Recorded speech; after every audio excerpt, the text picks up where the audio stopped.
Life cycle of Stephanurus dentatus or pig kidney worm. Life cycle could be direct or indirect. In case of indirect life cycle, there is involvement of earthworm where L3 will be developed. You know the final host of this parasite is pig, and the parasite will be located in kidney and perirenal tissues. Eggs will be passed in the urine and infective stage is L3. So L3 will be developed in the environment. The route of infection for Stephanurus dentatus is peroral route of infection or percutaneous route of infection. In case of the peroral route of infection, the final host will be infected after having the contaminated food and water containing L3. And if there is involvement of the earthworm in the life cycle of Stephanurus dentatus, final host again infected with having earthworm containing L3.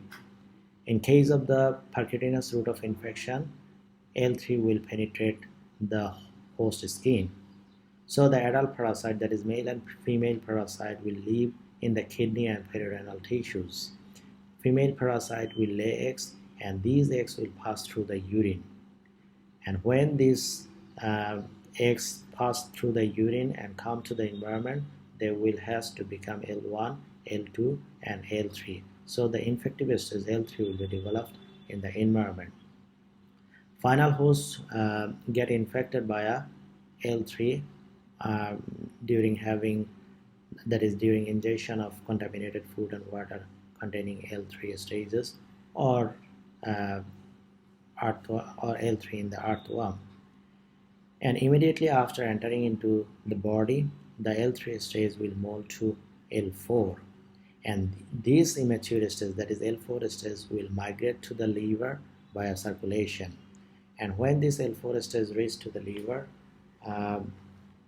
there will be another molting, that is L4 to L5. And this L5 will wander in the liver parenchyma around 3 months. Finally, this L5 stage, that is immature adult parasite, will penetrate the liver capsule and enter into the peritoneal cavity to reach to the perirenal tissue, which is their predilection site. And in this site, cyst will be formed by the host immune reaction. And this cyst will communicate with the ureter either directly or by a fine connecting canal if it is distantly located. And finally, the female parasite again will lay eggs and this egg will pass through the urine. So for the completion of this life cycle, it will take around 6 to 9 months.